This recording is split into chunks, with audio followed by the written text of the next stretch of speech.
क्या आपने कभी सोचा है कि जो भगवान पूरे ब्रह्मांड को नष्ट कर सकता है, वही क्यों एक साधारण मछुआरे का रूप लेकर समुद्र किनारे जाल फेंकता है? क्या आपने कभी महसूस किया है कि जो महादेव कैलाश की बर्फीली चोटियों पर ध्यान में बैठे हैं, वही क्यों एक शिकारी बनकर जंगल में किसी योद्धा की परीक्षा लेते हैं? और क्या आप जानते हैं कि मृत्यु के देवता यमराज भी किसके सामने हार मान जाते हैं? ये सवाल नहीं है दोस्तों, ये वो रहस्य हैं जो हमें शिव के उन रूपों से मिलवाते हैं जो मंदिरों की मूर्तियों में नहीं, बल्कि हमारी रोजमर्रा की जिंदगी में छिपे हैं। आज की इस यात्रा में हम सिर्फ कहानियां नहीं सुनेंगे, बल्कि उन गहरी सच्चाइयों को महसूस करेंगे जो हजारों साल पहले लिखी गई थीं, लेकिन आज भी हमारी सांसों में जिंदा हैं। तो तैयार हो जाइए एक ऐसी यात्रा के लिए जहां शिव केवल भगवान नहीं, बल्कि एक गुरु हैं, एक रक्षक हैं, एक दोस्त हैं, और सबसे बढ़कर वो शक्ति हैं जो हर उस इंसान के साथ खड़ी होती है जो सच्चे मन से पुकारता है।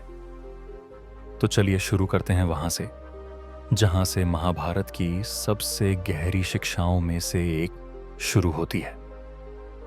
उस समय की बात है जब पांडव वनवास में थे और चारों तरफ अंधेरा ही अंधेरा दिख रहा था। उनके राज्य पर कौरवों का कब्जा था, उनकी इज्जत मिट्टी में मिला दी गई थी और उनके सामने एक ऐसा युद्ध खड़ा था जिसमें जीतना लगभग नामुमकिन लग रहा था। अर्जुन, जो दुनिया के सबसे महान धनुर्धर माने जाते थे, समझ गए थे कि इस युद्ध को जीतने के लिए सिर्फ तीर कमान की कला काफी नहीं है, उन्हें किसी दिव्य शक्ति की जरूरत थी। यही सोचकर वो हिमालय की उन ऊंची चोटियों पर चले गए जहां हवा भी रुक जाती है, जहां सन्नाटा इतना गहरा होता है कि आपको अपने दिल की धड़कन सुनाई देने लगे, जहां बर्फ की सफेदी आपकी आंखों को चुभती है और ठंड आपकी हड्डियों तक घुस जाती है।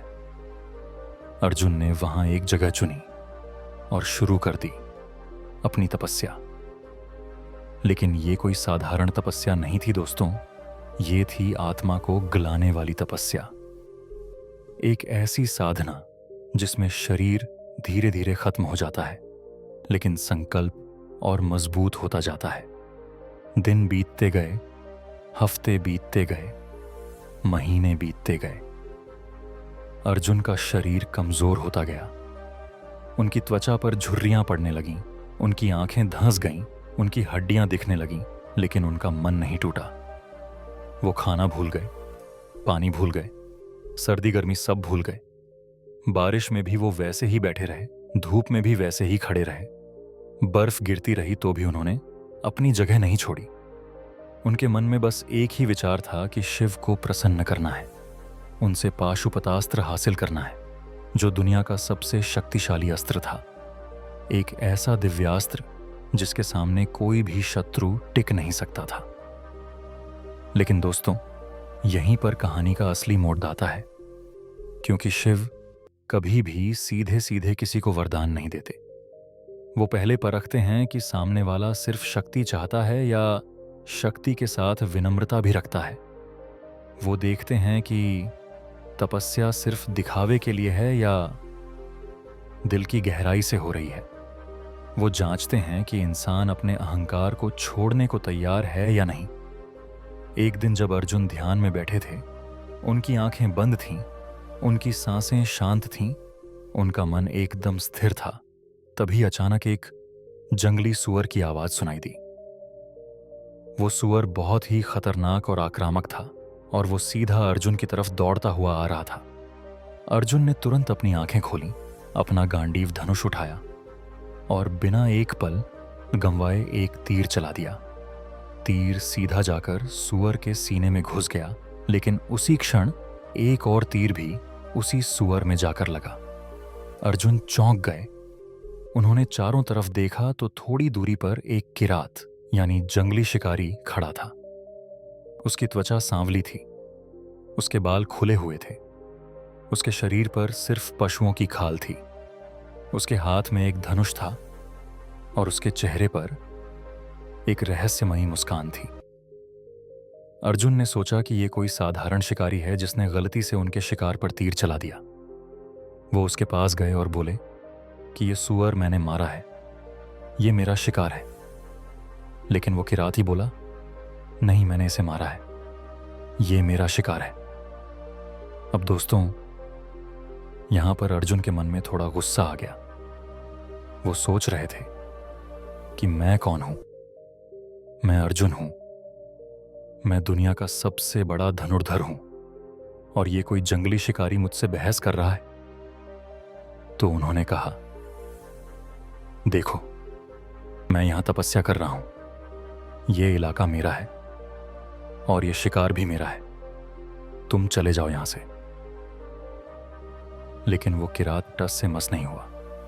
वो बोला, जंगल में कोई किसी का नहीं होता, यहां वो शिकारी बड़ा है जो पहले तीर चलाए, और मैंने पहले चलाया था। अर्जुन को अब बहुत गुस्सा आ गया, उनका अहंकार जाग गया। उन्होंने सोचा कि मैं इसे सबक सिखाता हूं। दोनों के बीच तीखी बहस शुरू हो गई।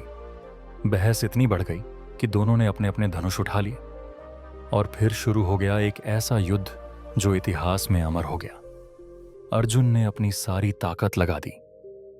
उन्होंने हर तीर चलाया जो वो जानते थे, हर दिव्यास्त्र का इस्तेमाल किया जो उन्होंने सीखा था। उन्होंने अग्नि बाण चलाए तो किरात ने उन्हें रोक दिया। उन्होंने वायु बाण चलाए तो किरात ने उन्हें काट दिया। उन्होंने जल बाण चलाए तो किरात ने उन्हें बेअसर कर दिया। अर्जुन की समझ में नहीं आ रहा था कि ये कैसा शिकारी है जो मेरे सारे अस्त्रों को रोक रहा है। धीरे धीरे अर्जुन के तरकश में तीर खत्म होने लगे। उनकी सांसें फूलने लगीं, उनका शरीर थकने लगा, लेकिन वो किरात बिल्कुल शांत था। उसके चेहरे पर जरा भी थकान नहीं थी, उसकी मुस्कान वैसी की वैसी थी। अर्जुन ने सोचा कि अब मैं हाथों हाथ लड़ूंगा, और वो किरात पर झपट पड़े। दोनों में मुक्केबाजी शुरू हो गई, लेकिन चाहे कितनी भी कोशिश कर लें, अर्जुन उस किरात को हरा नहीं पा रहे थे। और फिर एक पल आया जब अर्जुन पूरी तरह थक गए। उनके घुटने जमीन पर टिक गए, उनका सिर नीचे झुक गया, उनकी सांसें तेज चल रही थीं, और उन्हें समझ आ गया कि ये कोई साधारण शिकारी नहीं है। अर्जुन ने अपनी आंखें ऊपर उठाईं और उस किरात को ध्यान से देखा, और अचानक उन्हें महसूस हुआ कि उस किरात की आंखों में एक अलग ही तेज है, एक ऐसी शांति जो सिर्फ महादेव की आंखों में होती है। उन्हें याद आया कि वो यहां किस लिए आए थे। वो यहां शिव को खुश करने आए थे, न कि अपना अहंकार दिखाने। और फिर एक पल में सब कुछ साफ हो गया। अर्जुन के मन से अहंकार का पर्दा हट गया, और वो समझ गए कि ये किरात कोई और नहीं बल्कि खुद भगवान शिव हैं, जो उनकी परीक्षा ले रहे थे। अर्जुन की आंखों में आंसू आ गए। वो झुक गए उस किरात के चरणों में और बोले, हे महादेव, मुझे माफ कर दीजिए। मैं अपने अहंकार में इतना अंधा हो गया था कि मैं आपको पहचान नहीं पाया। मैं आपसे लड़ने लगा, मैंने आप पर हाथ उठा दिया, मैं आपका अपमान कर बैठा। कृपया मुझे क्षमा कर दीजिए। और उसी पल वो किरात का रूप बदलने लगा। उसका शरीर चमकने लगा, उसके माथे पर तीसरी आंख प्रकट हो गई, उसके गले में नाग लिपट गया, उसके हाथ में त्रिशूल आ गया, और सामने खड़े थे साक्षात भगवान शिव। शिव ने अर्जुन को उठाया और बोले, बेटा, तुम्हारी तपस्या से मैं प्रसन्न हूं, लेकिन सिर्फ तपस्या काफी नहीं होती। शक्ति पाने के लिए विनम्रता चाहिए। जब तुम मुझसे लड़ रहे थे तब तुम्हारे मन में अहंकार था। तुम सोच रहे थे कि तुम सबसे बड़े धनुर्धर हो, लेकिन अहंकार ही वो जहर है जो हर शक्ति को खत्म कर देता है। जब तुम हार गए और झुक गए, तभी तुम्हारे अंदर असली शक्ति आई, क्योंकि असली शक्ति अहंकार में नहीं बल्कि विनम्रता में होती है। अर्जुन रो पड़े। उन्होंने शिव के चरणों को पकड़ लिया और बोले, प्रभु, आज आपने मुझे सबसे बड़ी शिक्षा दी है।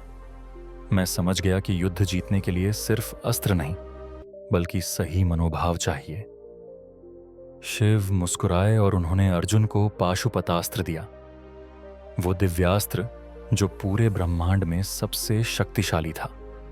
लेकिन उसके साथ एक चेतावनी भी दी कि आज ये इस अस्त्र का इस्तेमाल सिर्फ तभी करना जब कोई और रास्ता न बचे, क्योंकि इसकी शक्ति इतनी भयंकर है कि ये पूरी सृष्टि को नष्ट कर सकता है। अर्जुन ने वो अस्त्र लिया, शिव को प्रणाम किया और वापस लौट गए। लेकिन उस दिन उन्होंने जो सीखा वो किसी अस्त्र से ज्यादा कीमती था। उन्होंने सीखा कि असली योद्धा वो नहीं जो सबसे ज्यादा शक्तिशाली हो, बल्कि वो है जो अपने अहंकार को हरा सके। और दोस्तों, ये कहानी सिर्फ महाभारत की नहीं है, ये हमारी जिंदगी की कहानी है। हम सब कभी ना कभी अर्जुन बन जाते हैं। हमारे अंदर भी अहंकार आ जाता है। हम सोचने लगते हैं कि हम सबसे अच्छे हैं, हम सबसे ज्यादा जानते हैं, हम सबसे ज्यादा काबिल हैं। लेकिन जिंदगी हमें भी वैसे ही परीक्षा देती है जैसे शिव ने अर्जुन को दी। और जब हम हार जाते हैं तभी हमें समझ आता है कि असली ताकत झुकने में है, मानने में है, सीखने में है, अहंकार छोड़ने में है। तो अगर आपकी जिंदगी में कभी कोई ऐसा पल आए जब आप हार जाएं, जब आपको लगे कि अब कुछ नहीं बचा, तो याद रखिएगा कि शायद वो आपकी परीक्षा है। शायद आपको सिखाया जा रहा है कि अहंकार छोड़ो और विनम्र बनो। क्योंकि जब हम झुकते हैं तभी हम सच में ऊंचे उठ पाते हैं। अब चलिए दूसरी कहानी की तरफ, जो हमें शिव के एक बिल्कुल अलग रूप से मिलवाती है। एक ऐसे रूप से जो हमें बताता है कि भगवान सिर्फ मंदिरों में नहीं, बल्कि हमारे बीच रहते हैं, हमारे संघर्षों में शामिल होते हैं, हमारी मुश्किलों को समझते हैं। ये कहानी है दक्षिण भारत के समुद्र किनारे की, जहां मछुआरों की एक छोटी सी बस्ती थी। ये मछुआरे बहुत ही साधारण लोग थे। उनके पास ज्यादा कुछ नहीं था, न बड़े घर थे, न महंगे कपड़े थे। उनकी पूरी जिंदगी समुद्र के भरोसे थी। हर सुबह वो अपनी नावें लेकर समुद्र में जाते थे, जाल फेंकते थे, मछलियां पकड़ते थे और शाम को उन्हें बेचकर अपने परिवार का पेट पालते थे। उनकी जिंदगी बहुत मेहनत की थी। कभी समुद्र में तूफान आ जाता तो उनकी नावें डूब जाती, कभी मछलियां नहीं मिलती तो भूखे सो जाते, कभी बड़ी लहरें आती तो उनमें से कोई वापस नहीं लौटता। लेकिन फिर भी वो लोग हार नहीं मानते थे। वो रोज समुद्र में जाते थे, क्योंकि उनके पास और कोई रास्ता नहीं था। उस बस्ती में एक बूढ़ा मछुआरा रहता था जिसका नाम था मालन। मालन की उम्र बहुत हो चुकी थी। उसके बाल सफेद हो गए थे, उसकी पीठ झुक गई थी, उसके हाथों में अब पहले जैसी ताकत नहीं रही थी। लेकिन फिर भी वो रोज समुद्र में जाता था।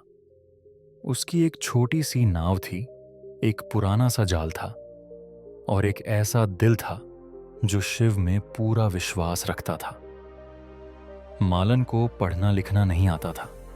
उसने कभी बड़े मंदिरों में पूजा नहीं की थी, लेकिन जब भी वो समुद्र में जाता था तो मन ही मन शिव को याद करता था। वो बोलता था, हे महादेव, आज भी मेरी नाव को सही सलामत वापस लाना। आज भी मेरे जाल में कुछ मछलियां आ जाएं ताकि मैं अपने बच्चों को खाना खिला सकूं। और शिव उसकी सुनते थे। हर दिन मालन थोड़ी बहुत मछलियां पकड़ लेता था और अपना गुजारा चला लेता था। एक दिन की बात है जब समुद्र बहुत ज्यादा खराब था।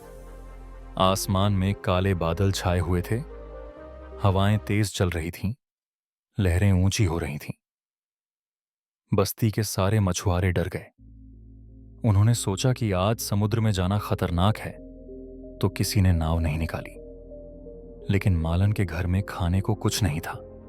उसके बच्चे भूखे थे, उसकी पत्नी बीमार थी। तो उसने सोचा कि चाहे कुछ भी हो जाए, मुझे आज समुद्र में जाना ही पड़ेगा। उसने अपनी नाव उठाई, अपना जाल उठाया और समुद्र की तरफ चल पड़ा। बस्ती के लोगों ने उसे रोकने की कोशिश की। उन्होंने कहा, मालन, आज मत जाओ। आज समुद्र बहुत खतरनाक है, तुम्हारी जान जा सकती है। लेकिन मालन ने कहा, भाई, मेरे बच्चे भूखे हैं। अगर मैं आज नहीं गया तो वो कैसे खाएंगे? और फिर महादेव हैं न मेरे साथ, वो मेरी रक्षा करेंगे। ये कहकर वो समुद्र में चला गया। नाव पानी में उतरते ही लहरों ने उसे हिलाना शुरू कर दिया। हवाएं इतनी तेज थीं कि नाव कभी इधर जाती कभी उधर जाती। मालन की हिम्मत टूटने लगी। उसे लगा कि आज शायद वो वापस नहीं लौट पाएगा। उसकी आंखों में आंसू आ गए। उसने मन ही मन शिव को पुकारा, हे महादेव, मैं जानता हूं कि तुम मुझे देख रहे हो, मैं जानता हूं कि तुम मुझे सुन रहे हो। अगर आज मुझे कुछ हो गया तो मेरे बच्चों का क्या होगा? कृपा करके मेरी मदद करो। और ठीक उसी पल समुद्र की लहरों के बीच से एक नाव निकल कर आई। उस नाव में एक आदमी बैठा था जो बिल्कुल शांत था। उसके चेहरे पर कोई डर नहीं था। उसकी आंखों में एक अजीब सी चमक थी। वो मालन के पास आया और बोला, भाई तुम अकेले क्यों आए हो इतने खराब मौसम में? मालन ने कहा, क्या करूं भाई, मेरे बच्चे भूखे हैं, मुझे मछलियां पकड़नी हैं। वो आदमी मुस्कुराया और बोला, चलो मैं तुम्हारी मदद करता हूं। और फिर उस आदमी ने मालन का जाल लिया और एक जगह फेंका। जब उन्होंने जाल खींचा तो उसमें इतनी मछलियां थीं कि मालन की आंखें फटी की फटी रह गईं। उसने कभी इतनी मछलियां एक साथ नहीं देखी थीं। मालन बहुत खुश हो गया। उसने उस आदमी से पूछा, भाई तुम कौन हो? तुमने इतनी मदद क्यों की? वो आदमी बोला, मैं भी एक मछुआरा हूं और हम मछुआरों को एक दूसरे की मदद करनी चाहिए। फिर दोनों ने मिलकर और जाल फेंके और हर बार जाल भर भर के आता था। मालन की नाव मछलियों से भर गई। उसे समझ नहीं आ रहा था कि ये कैसे हो रहा है। आज जब कोई समुद्र में नहीं आया तो उसे सबसे ज्यादा मछलियां मिल गईं। वो उस आदमी से बोला, भाई तुम्हारा नाम क्या है? तुम कहां रहते हो? मैं तुम्हारा एहसान कभी नहीं भूलूंगा। वो आदमी मुस्कुराया और बोला, नाम में क्या रखा है? तुम बस इतना याद रखो कि जब भी तुम मुश्किल में हो तो दिल से पुकारो, मदद जरूर आएगी। और ये कहकर वो अपनी नाव लेकर चला गया और धीरे धीरे समुद्र की धुंध में गायब हो गया। मालन अपनी नाव लेकर वापस आया। बस्ती के सारे लोग हैरान रह गए। उन्होंने पूछा, लंट, तुमने इतनी मछलियां कैसे पकड़ी? आज तो समुद्र इतना खराब था। मालन ने पूरी कहानी सुनाई। उसने बताया कि एक मछुआरे ने उसकी मदद की, लेकिन उसका नाम नहीं बताया। लोगों ने कहा, वो कैसा दिखता था? मालन ने जैसे ही उस आदमी की शक्ल बताई तो बस्ती के एक बूढ़े पंडित की आंखें चमक उठीं। वो बोला, मालन, तुम बहुत भाग्यशाली हो। तुम्हें पता है तुम्हारी मदद किसने की?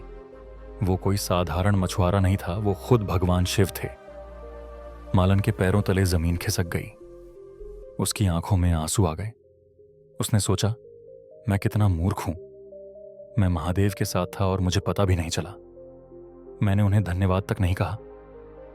वो तुरंत समुद्र की तरफ दौड़ा, घुटनों के बल बैठ गया और रोते हुए बोला, हे महादेव, आप मेरे जैसे गरीब मछुआरे के पास आए। आपने मेरी मदद की। आपने मेरे बच्चों को भूखा नहीं रहने दिया। मैं आपका जितना भी शुक्रिया करूं कम है। मैं जानता हूं कि आप हर जगह हैं, हर रूप में हैं। और मैं वादा करता हूं कि मैं अपनी जिंदगी में कभी किसी की मदद करने से पीछे नहीं हटूंगा, क्योंकि आज आपने मुझे सिखाया कि भगवान सिर्फ मंदिरों में नहीं, बल्कि हमारे बीच रहते हैं, हमारे संघर्षों में शामिल होते हैं। और दोस्तों, ये कहानी हमें एक बहुत बड़ी सीख देती है। हम सोचते हैं कि भगवान दूर हैं, बड़े मंदिरों में हैं, पहाड़ों पर हैं, लेकिन असल में भगवान हमारे बगल में चल रहे होते हैं। जब कोई हमारी मुश्किल में मदद करता है तो वो भगवान का ही रूप होता है। जब कोई हमें भूखे में खाना देता है तो वो भगवान के हाथ होते हैं। जब कोई हमारे गिरने पर उठाता है तो वो भगवान की शक्ति होती है। शिव ने मछुआरे का रूप इसीलिए लिया क्योंकि वो हमें बताना चाहते थे कि दिव्यता किसी खास रूप में नहीं होती। वो हर जगह होती है, हर इंसान में होती है। बस हमें देखने की नजर चाहिए। तो अगली बार जब कोई आपकी मदद करे तो उसे भगवान का रूप समझिए। और जब आप किसी की मदद करें तो खुद को भगवान का हाथ समझिए, क्योंकि मदद करना ही सबसे बड़ी भक्ति है। अब चलिए तीसरी और आखिरी कहानी की तरफ, जो शायद इन तीनों में सबसे ज्यादा दिल को छू लेने वाली है। ये कहानी है एक छोटे से बच्चे की, जिसका नाम था मार्कंडेय। मार्कंडेय के माता पिता बहुत दिनों से संतान के लिए तपस्या कर रहे थे। उन्होंने शिव की घोर आराधना की और आखिरकार शिव प्रसन्न हुए और उन्होंने वरदान दिया। लेकिन उस वरदान के साथ एक शर्त थी। शिव ने कहा, तुम्हें एक बेटा होगा जो बहुत बुद्धिमान होगा, बहुत भक्त होगा, लेकिन उसकी उम्र सिर्फ 16 साल होगी। 16 साल के बाद मृत्यु उसे ले जाएगी। अब माता पिता के सामने एक बड़ा सवाल आ गया। क्या वो ऐसे बेटे को चाहते हैं जो सिर्फ 16 साल जिएगा, या वो बेटा ही नहीं चाहते? उन्होंने बहुत सोचा और फिर तय किया कि 16 साल ही सही, कम से कम संतान का सुख तो मिलेगा। और उन्होंने वरदान स्वीकार कर लिया। समय बीतता गया। मार्कंडेय पैदा हुआ। वो सच में बहुत खास बच्चा था। बचपन से ही वो बहुत समझदार था। उसे वेद पुराण सब याद हो जाते थे। उसकी भक्ति देखकर बड़े बड़े ऋषि भी हैरान हो जाते थे। वो रोज शिव की पूजा करता था। शिवलिंग के सामने बैठकर घंटों ध्यान करता था। सबसे खास बात यह थी कि उसे अपनी मृत्यु के बारे में पता नहीं था। उसके माता पिता ने कभी उसे नहीं बताया कि उसकी उम्र सिर्फ 16 साल है। वो चाहते थे कि उनका बेटा खुशी से जिए, डर के साए में नहीं। लेकिन जैसे जैसे मार्कंडेय बड़ा होता गया, उसके माता पिता का दिल डूबता गया। पर जन्मदिन पर वो खुश नहीं होते थे, बल्कि डरते थे कि 1 साल और कम हो गया। और फिर वो दिन आ गया जब मार्कंडेय 16 साल का हो गया। उस दिन मार्कंडेय के माता पिता बहुत रोए। उन्होंने उसे सब कुछ बता दिया। उन्होंने कहा, बेटा, आज तुम्हारा आखिरी दिन है। आज यमराज तुम्हें लेने आएंगे। हमने तुम्हें पैदा होने से पहले ही खो दिया था। मार्कंडेय ने यह सुना तो एक पल के लिए चौंक गया, लेकिन फिर उसके चेहरे पर एक शांत मुस्कान आ गई। उसने अपने माता पिता को गले लगाया और बोला, माता पिता, आप चिंता मत करो। अगर मेरे प्रभु शिव मेरे साथ हैं तो मुझे किसी से डर नहीं। मृत्यु भी मुझे नहीं छू सकती। और ये कहकर वो शिवलिंग के पास चला गया। उसने शिवलिंग को दोनों हाथों से पकड़ लिया और भजन गाने लगा, एयूएम नमः शिवाय, एयूएम नमः शिवाय। उसकी आवाज इतनी मधुर थी, उसकी भक्ति इतनी सच्ची थी कि पूरा आसमान गूंज उठा। और फिर वो घड़ी आ गई। आसमान में काले बादल छा गए, बिजली चमकने लगी, हवाएं तेज चलने लगीं और यमराज प्रकट हुए। यमराज, जो मृत्यु के देवता हैं, जिनके हाथ में काल का पाश है, जो किसी को नहीं छोड़ते, वो आए मार्कंडेय को लेने। उन्होंने अपना पाश फेंका, जो मार्कंडेय की गर्दन में डालने के लिए था। लेकिन मार्कंडेय शिवलिंग को इतनी जोर से पकड़े हुए था कि पाश शिवलिंग में भी फंस गया। और उसी पल पूरी धरती कांप उठी। शिवलिंग फटने लगा और उसमें से एक ज्योति निकली, एक ऐसी तेज रोशनी जिसे देखकर यमराज की आंखें चुंधिया गईं। और उस ज्योति से प्रकट हुए भगवान शिव। लेकिन इस बार वो शांत नहीं थे। इस बार उनकी तीसरी आंख खुली हुई थी। उनका रुद्र रूप था। उनकी आवाज गरज रही थी। शिव ने यमराज को देखा और गरज कर बोले, यमराज, तुम्हारी कितनी हिम्मत! तुम मेरे भक्त को छूने आए हो। तुम्हें नहीं पता कि जो मेरी शरण में आ जाता है उसे कोई नहीं छू सकता। तुम मृत्यु के देवता हो, लेकिन मैं मृत्यु का भी देवता हूं। मैं महाकाल हूं, मैं कालों का भी काल हूं। और आज मैं तुम्हें बता देता हूं कि मेरे भक्त पर तुम्हारा कोई अधिकार नहीं। यमराज घबरा गए। उन्होंने कभी शिव को इतने गुस्से में नहीं देखा था। उन्होंने हाथ जोड़े और बोले, हे महादेव, मैं तो बस अपना काम कर रहा था। ब्रह्मा जी ने इस बालक की उम्र 16 साल लिखी है। मैं तो बस नियम का पालन कर रहा हूं। शिव ने कहा, नियम ब्रह्मा ने बनाया होगा, लेकिन नियम को तोड़ने की शक्ति मुझ में है। और आज मैं ये नियम तोड़ता हूं। मैं ये घोषणा करता हूं कि मार्कंडेय अमर है। वो हमेशा 16 साल का ही रहेगा। उसे कभी बुढ़ापा नहीं आएगा, कभी मृत्यु नहीं आएगी। वो चिरंजीवी है। और तुम यमराज अब इसके पास कभी मत आना। यमराज ने शिव को प्रणाम किया और वहां से चले गए। मार्कंडेय की आंखों में आंसू थे। वो शिव के चरणों में गिर पड़ा और बोला, हे महादेव, आपने मुझे जीवन दिया, आपने मेरे माता पिता को खुशी दी, आपने मुझे अमरता दी, लेकिन मैं अमरता नहीं चाहता। मैं बस आपकी भक्ति चाहता हूं। मैं चाहता हूं कि मैं हमेशा आपके चरणों में रहूं। शिव ने मार्कंडेय को उठाया, उसके सिर पर हाथ रखा और बोले, बेटा, तुम्हारी भक्ति ने ही तुम्हें बचाया है। तुम्हारे विश्वास ने ही मुझे तुम्हारे सामने खड़ा किया है। तुम्हें अमरता इसलिए मिली क्योंकि तुमने मृत्यु के सामने भी मेरा नाम नहीं छोड़ा। याद रखो, जो मुझे सच्चे मन से पुकारता है उसे मैं कभी अकेला नहीं छोड़ता। और ये कहकर शिव अंतर्ध्यान हो गए। मार्कंडेय की कहानी पूरी दुनिया में फैल गई। लोग उसे चिरंजीवी मार्कंडेय कहने लगे। और आज भी माना जाता है कि मार्कंडेय कहीं ना कहीं जिंदा हैं, हमेशा 16 साल के, हमेशा शिव की भक्ति में लीन। तो दोस्तों, ये थीं 3 कहानियां, 3 अलग अलग रूप, 3 अलग अलग सीख। पहली कहानी में हमने देखा कि शिव एक परीक्षक हैं जो हमारे अहंकार को तोड़ते हैं और हमें विनम्र बनाते हैं।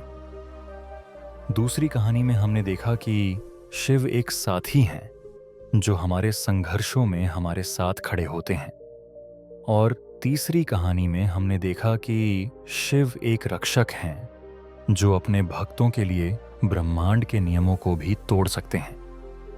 लेकिन इन तीनों कहानियों में एक बात कॉमन है, वो ये कि शिव हमेशा अपने भक्तों के पास हैं, चाहे वो किसी भी रूप में हों, चाहे हम उन्हें पहचान पाएं या न पहचान पाएं। वो हमेशा हमारे साथ हैं, हमारे अंदर हैं, हमारे आसपास हैं। बस हमें उन्हें महसूस करना है, उन्हें पुकारना है, उन पर विश्वास करना है। और सबसे बड़ी बात यह है कि शिव कोई दूर बैठे हुए भगवान नहीं हैं जो सिर्फ मंदिरों में रहते हैं। वो हमारी जिंदगी के हर पल में हैं। जब हम किसी परीक्षा से गुजरते हैं तो वो हमें सीख दे रहे होते हैं। जब हम किसी मुश्किल में फंसते हैं तो वो हमारी मदद कर रहे होते हैं। जब हम मृत्यु के सामने खड़े होते हैं तो वो हमारी रक्षा कर रहे होते हैं। बस शर्त यह है कि हमारी भक्ति सच्ची होनी चाहिए, हमारा विश्वास पक्का होना चाहिए, हमारा मन साफ होना चाहिए। और जब ये तीनों चीजें होती हैं तो शिव खुद चलकर हमारे पास आते हैं। वो हमें छूते हैं, हमें उठाते हैं, हमें बचाते हैं और हमें जीवन का असली अर्थ समझाते हैं। तो दोस्तों, आज की इस यात्रा में हमने सीखा कि शिव सिर्फ विनाश के देवता नहीं हैं, वो सृजन के भी देवता हैं। वो परीक्षा भी लेते हैं और वरदान भी देते हैं। वो दूर भी हैं और पास भी हैं। वो निराकार भी हैं और साकार भी हैं। वो सब कुछ हैं और कुछ भी नहीं है। और यही शिव का सबसे बड़ा रहस्य है, यही उनकी सबसे बड़ी महिमा है। अगर आपको आज की ये कहानियां अच्छी लगीं तो कमेंट में ज़रूर बताइएगा कि आपको कौन सी कहानी सबसे ज़्यादा पसंद आई। और अगर आपकी ज़िंदगी में कभी ऐसा कोई पल आया हो जब आपको लगा कि शिव आपके साथ हैं, तो वो भी शेयर कीजिएगा, क्योंकि हर इंसान की अपनी एक शिव कहानी होती है। और जब हम उन कहानियों को एक दूसरे के साथ बांटते हैं तो शिव की महिमा और भी ज़्यादा फैलती है। तो अब मैं आपसे विदा लेता हूं, लेकिन याद रखिएगा, जब भी आप मुश्किल में हों, जब भी आपको लगे कि अब कोई रास्ता नहीं बचा, तो बस एक बार दिल से पुकारिए AUM नमः शिवाय, और देखिएगा कि कैसे रास्ते खुद ब खुद खुलने लगते हैं। क्योंकि शिव हमेशा अपने भक्तों की सुनते हैं, हमेशा उनके साथ खड़े होते हैं, हमेशा उनकी रक्षा करते हैं। तो फिर मिलते हैं अगली यात्रा में। तब तक के लिए हर हर महादेव। ये है